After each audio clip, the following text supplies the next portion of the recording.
Hello everyone, and today we're joined by a very good friend of mine. I've known Ken for a long time.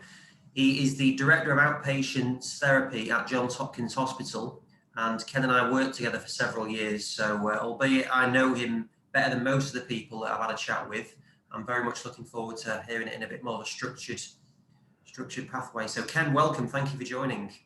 My pleasure, Andy. Thank you for having me. It's great to see you again. Great to visit with you and have this conversation. Absolutely. So whereabouts are you based for those people who don't know? So Johns Hopkins Hospital is based in Baltimore, Maryland. We're about 40 minutes, 50 minutes north of Washington, D.C., about 2 hours south of Philadelphia and 3 hours south of New York City. Very good. So going back to the start for you then, so you're a physical therapist or physiotherapist as we know it over here, but what made you want to go into that line of work?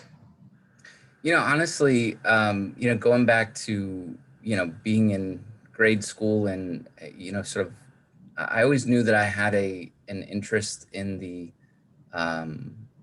helping professions. I knew that I had an interest in, um, wanting to work in the medical fields, but not being quite certain, what I wanted to do, being athletic to some degree. You're trying to find things that you enjoy doing in life, as well as marrying that with your profession, was sort of one of my goals starting out. Very good. And then, so how did that manifest then? So were you picking what you wanted to do from a school perspective? Yeah, so I mean, honestly, my path into therapy is kind of an interesting and unconventional one. I actually, as a teenager, I got into some trouble.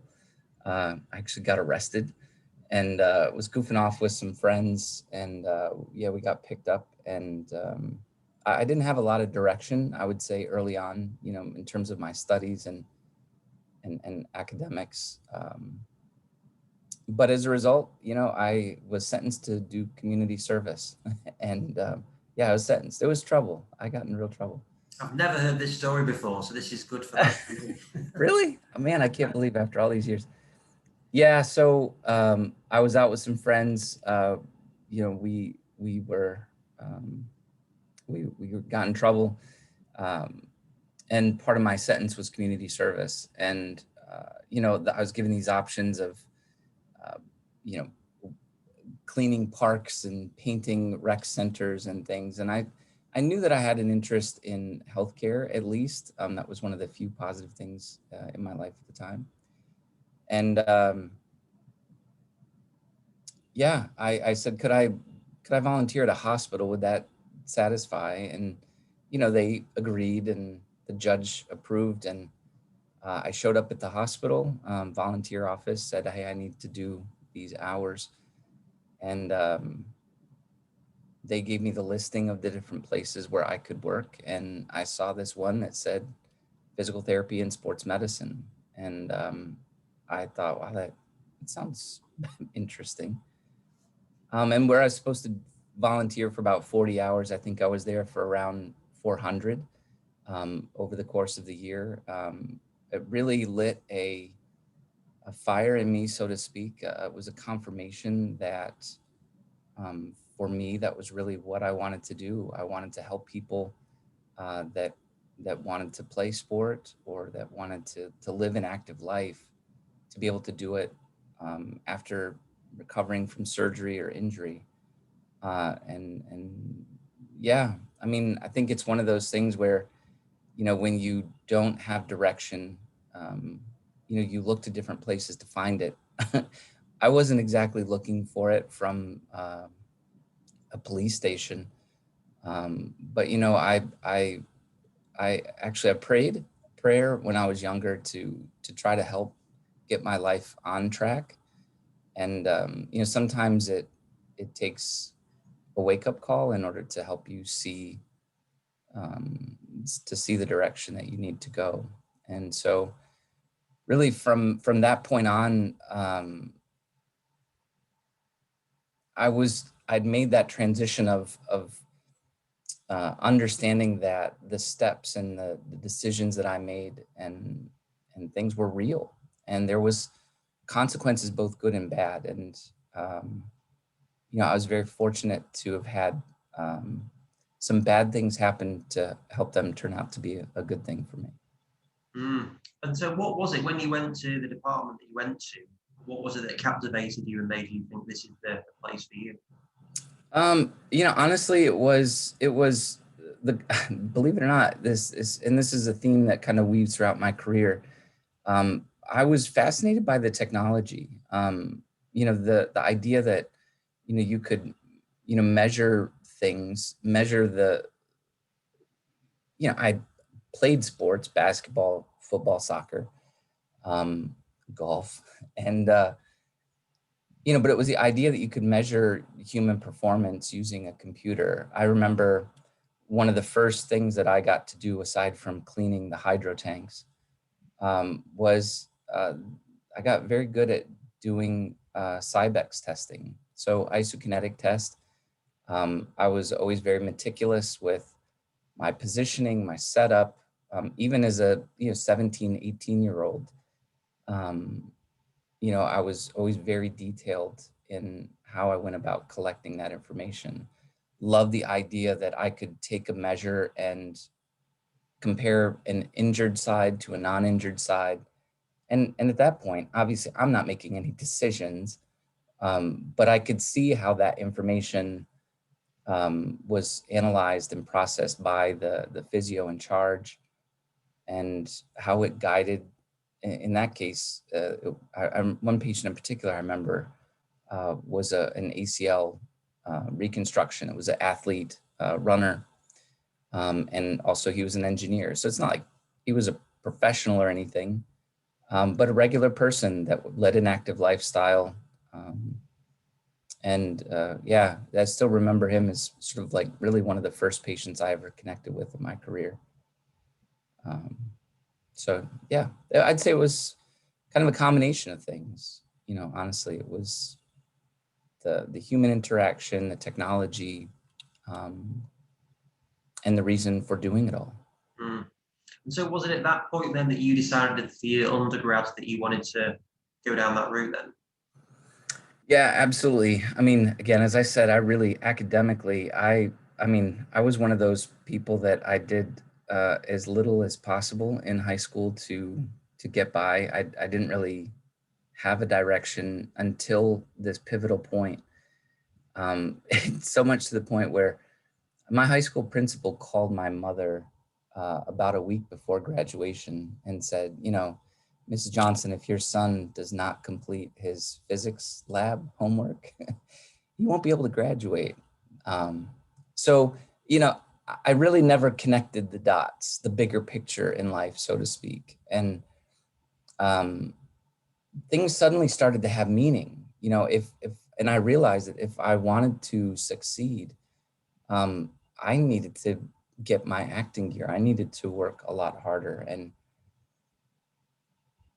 it was through that point that I signed up for, university literally the day before classes started.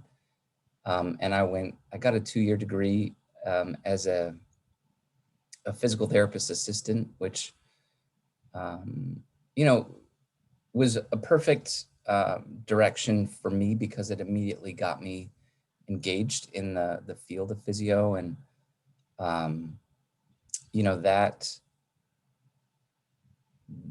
gave me a great deal of confidence. I went from being sort of a terrible student to virtually, straight A level. Um, from then on, that gave me the confidence to, um, pursue the additional sciences required to then go on later and get my physio degree and begin to practice. Mm. Yeah, it's very interesting. I can really empathise with that in terms of at school, university, all of those things in terms of what actually motivates you. So, just as a general question, in terms of like when you're with your kids, how do you help them with their decision making process of what they should be doing and so on? Yeah, I mean that's a good question. I mean, it's hard because at the end of the day, it's a lot easier, I would say, put it this way, that you know when uh, when we have volunteers or we have uh, employees, students that come through the clinics, they already maybe in high school or college, but they have some sense of direction, and it's much easier to give guidance in the domain that I know. Um, for my own kids, it's hard because you sort of look at you try to look at what their talents and their interests are, and obviously have a unique insight into some of that. Um, but it's difficult. I mean, you want people to pursue the path where they can most closely blend their passion and their profession. Um, it's hard to not in this day and age. As you grow up, you learn the cost of life, and you want your children to be financially successful as well as professionally, and just fulfilled in their own life. So it's difficult. I mean, my daughter, who is about to graduate in a couple months, has taken on a course of undergraduate study that would lead her to be able to pursue further career in physio or allied health or medicine. And it's hard because I now see how difficult it is. It was competitive when I went to university. I mean, they accepted 50 students out of a pool of 1,250 candidates. So it was very competitive even back then, which it is still today. But the length of schooling, the time that it takes now, and now the challenges with reimbursement, the workloads, the productivity standards. I mean, things are just definitely different today than they were 25, years ago. Mm. So, you really want to make sure that it's what you want to do, because it's a long road of schooling, um, and for not a lot of financial reward, which, for me, starting out, that never really was the goal or the end point. Um, and thankfully, because I may not have chosen this profession. Um, but I'm pretty confident that I'm doing not just my career, but what my calling would be. No, that's great. So once you graduated, then how easy was it for you to get a job, and did you have to move? What happened next? Well, yeah, back then, I mean, it was very easy. I mean, there was recruiters that were, recruiting people right out of school. I think it was a bit different than it is today. Um, you know, Jobs abounded back then. So no, it wasn't difficult at all. For me, I started as a traveler, worked with a company that did temporary staffing early on, that allowed me to relocate to Florida, work near the beach. Yeah, early on, I didn't, again, even still then, I didn't really have a good career mentor or advisor to help me um, appreciate, the importance of making some of the right career steps. I feel very blessed to be where I am today. Largely is through just being at the right place at the right time, being ready and willing to seize an opportunity, to say yes to maybe uncertainty. I think when you say yes to uncertainty, you open the door to possibility. And I think life and its sweet spots are often found in those moments where opportunity becomes possibility. Um, but if you never take the risk, if you never take the step forward, I mean, again, my career was, I'd say, sort of an unconventional path in that, I moved from Buffalo, New York to the Panhandle of Florida, sight unseen. I had no idea what I was getting into. I got there, and realized very quickly that all of the things that you learned in school, the textbook, you know, didn't exactly carry over into the clinic. And so you have to really be creative and adaptive, to try to help solve patients' problems, meet them where they're at, and encourage them to find something within themselves to get better. And I've seen that carry over throughout my career, not just in clinical practice, but then also in leadership, because leadership is met with a lot of problems. You face problems and challenges every day in different ways. Um, so being adaptable to ever-changing situations, and rules and guidelines, personalities, but then being able to break down complex problems into their component parts, to be creative in looking for solutions where they may not immediately present, and then ensuring that you have the education, to have this breadth of knowledge, the experiences and the repetition to be able to associate and link our education, our experience, and then find within that the encouragement and engagement of the person you're working with, whether it's an employee, or a patient, in order to help them achieve their goal. And I think a lot of that goes back to, outside of having parents who encouraged me and supported me in everything I did. But I didn't really have that throughout my career. I'd like to say a lot of it has been sort of figured out as I went along. And I feel very fortunate and blessed to be in a position today to where when people come to me and ask for that advice, I can provide a very, I think, broad perspective. Yeah. Yeah, no, that's interesting. In terms of your unconventional career path, so when we met, it was at your time at BTE Technologies. What made you want to move into that, to the clinical support in a sales company?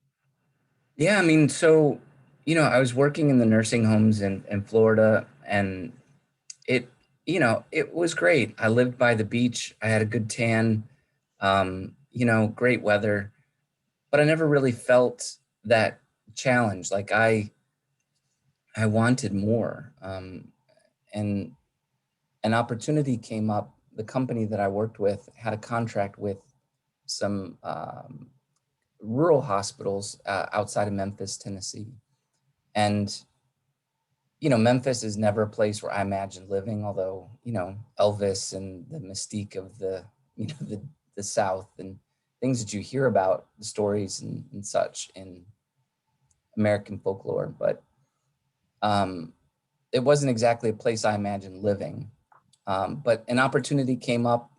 It definitely pulled me out of my comfort zone, and was honestly one of the best risks I ever took, because I got into a small country hospital that was part of a much larger chain, and was put in a leadership role, and we took off. It's just a great group of people that were hard workers, and we really got involved in community-based care. Our success there led me to being promoted into the flagship hospital, where at a very young age, chronologically, but also career-wise, was thrust into this, very high-profile leadership position of really one of the top regional hospitals in the Mid-South, Baptist Memorial Hospital. It was there that, again, I started to learn that, wow, like, going back to things, my own experiences in education, things that I had been exposed to, was very limited, and the needs of my team exceed in many cases, my capabilities at the time. And so, and constantly asking my leadership and looking for a mentor within, I quickly realized that, like, wow, this is a much bigger world. out there and a lot to learn. And it was during that time, one of the technologies that was in my clinic, again, there's this theme of technology, a dynamometer called the Primus BTE was there. And, I had used it a lot with my patients, was very creative with it. I felt it was very useful. And our health system was looking to do a large scale purchase of this equipment. And in that process, the rep was out doing a demonstration. And while she was going through the technical side of it, I popped into the clinic and suddenly got confronted with a lot of questions from the clinicians from the rest of the hospitals. And it was very easy, very natural for me to say the things I liked, the things I didn't like, how I used it, how I helped people. And from the time it took the rep to walk from the clinic to her car, she was already on the phone with BTE saying, you've got to hire this guy. He loves this product.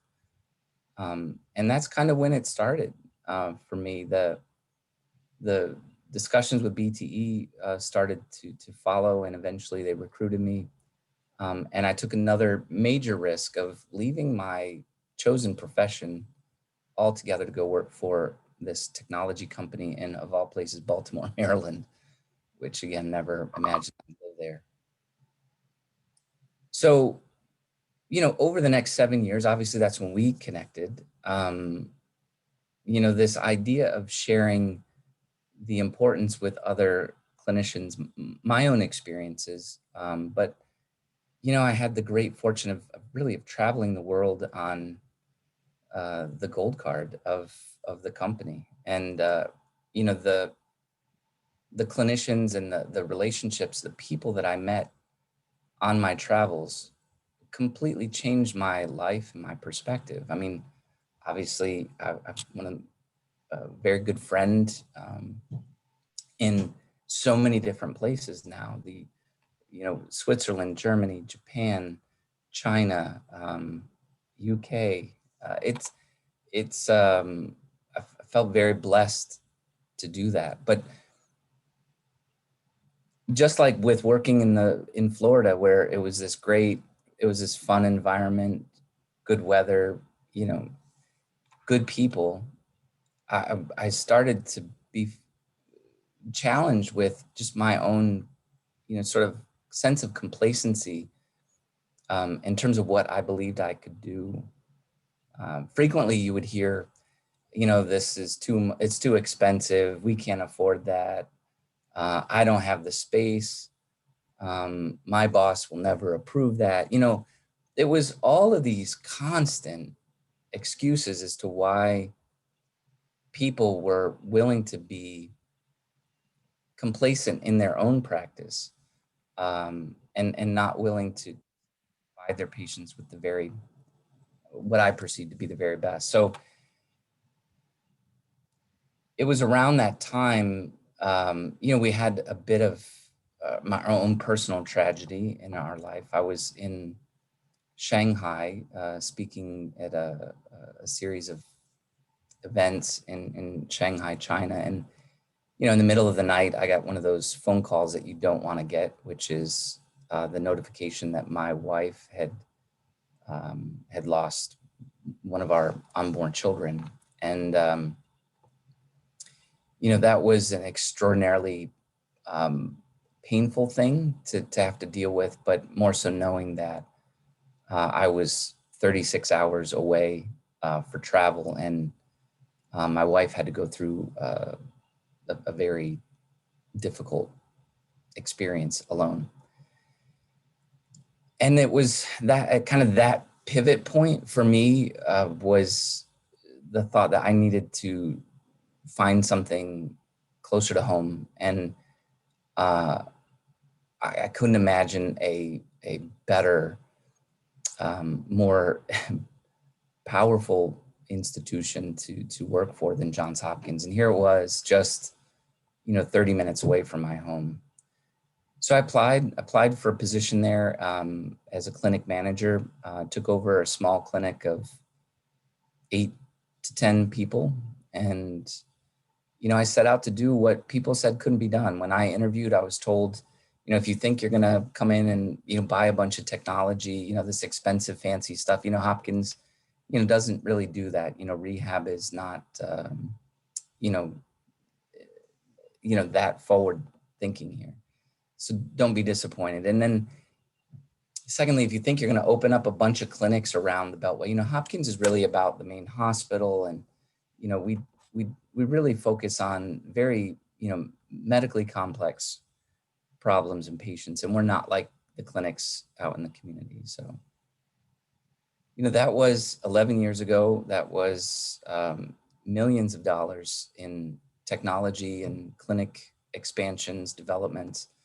Our team has grown by a factor of 10, actually more, a factor of 15. We've grown in size significantly, and now provide care in 10 different locations, and continuing to expand. The Hopkins network is extraordinary, with reaches into Florida, into Saudi Arabia, and we have affiliations all over the world. So,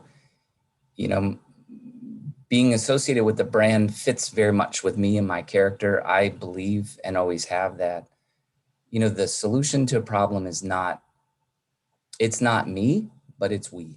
It is how we can connect the dots, how we can partner with others, whether it's a patient, whether it's administrative leadership, whether it's an industry partner. And that's where I think the beauty in life and our work really is. It's those connections that carry us, that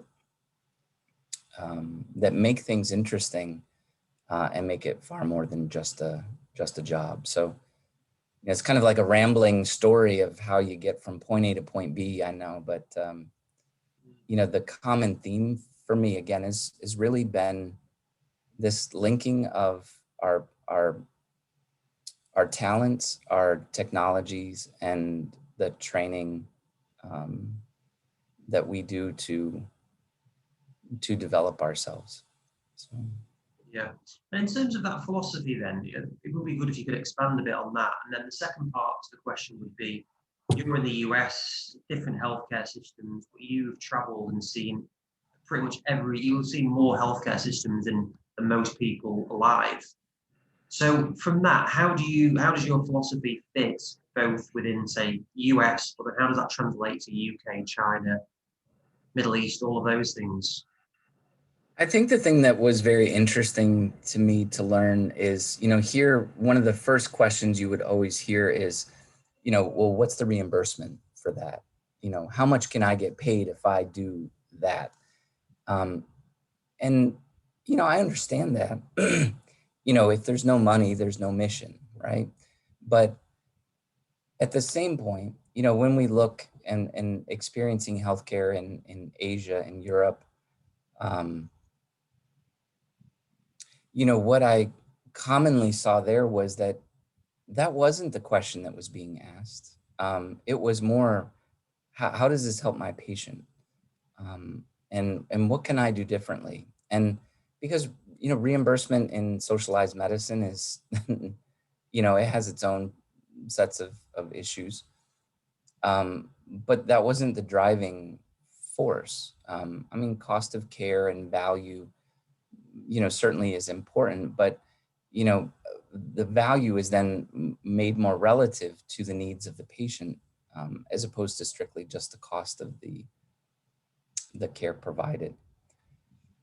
And so I think that was one of the big differences that I saw. And, we see that coming back around again, here, as healthcare costs continue to soar. And, we're looking and embracing technology now in a new way.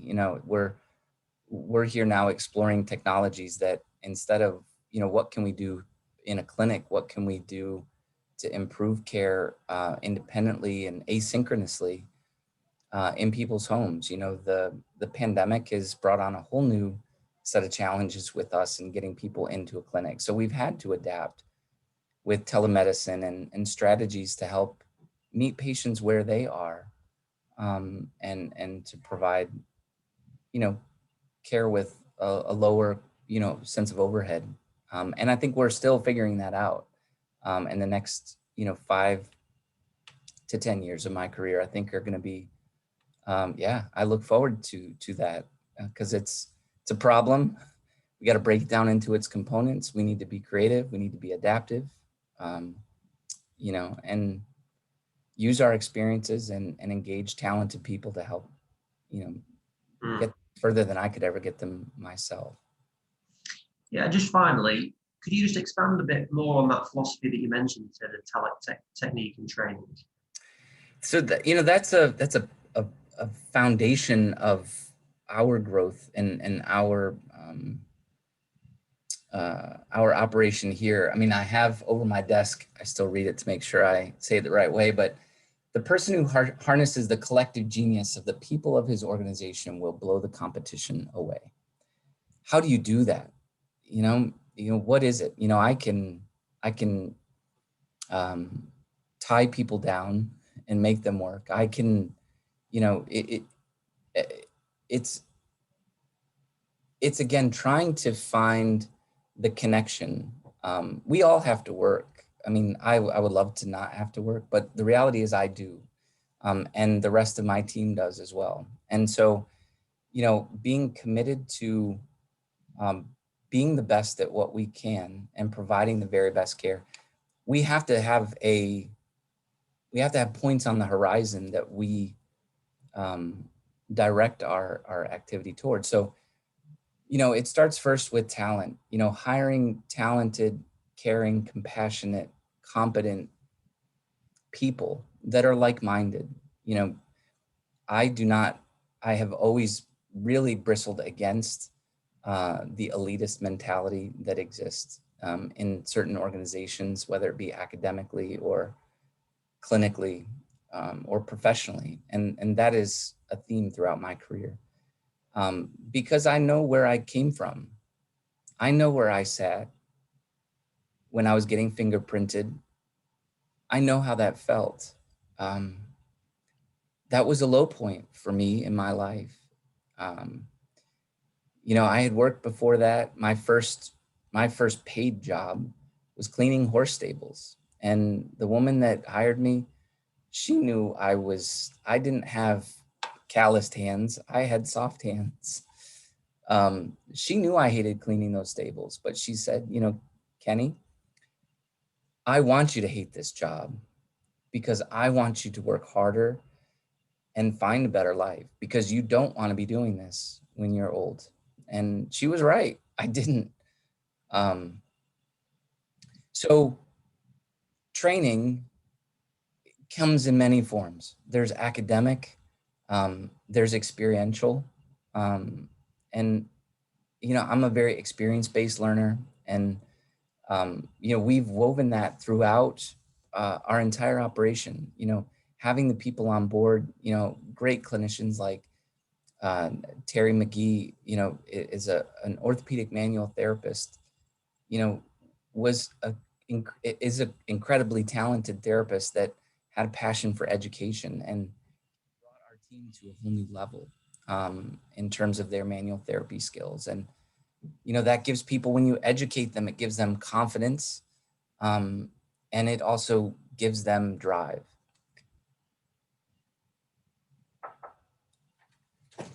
Talent and is the first piece of it. Our technology, having the right tools, and I learned this from my dad. He had every tool you could imagine in his toolbox, because you just never knew what you're going to be confronted with. Is it fixing the plumbing in the bathroom? Is it, putting a roof on the house? Is it fixing the car? Knowing people and having the right tools are critical. So, for me, equipping our clinics and our therapists with the right technology, and not just the therapy tools, but but also the awareness of what exists for them to be able to, hang on, sorry, my phone's ringing. So, technology has been pivotal because it helps make better decisions in what we do. And then, the final piece is training, and it ties all of this together. We have to educate ourselves on our practice, on our technology, and when it's in the right hands of the right people, it's a very powerful combination for helping others. Mm. Great. No, well, that's I've definitely seen that in action. So thank you very much for sharing your story with us today, and I'm very excited about planning your next trip over to the UK. So I can't wait. Look forward to it. sounds good. Great. Thanks, Ken. Thanks for your time. Thanks a lot, Andy. Have a Cheers. great day.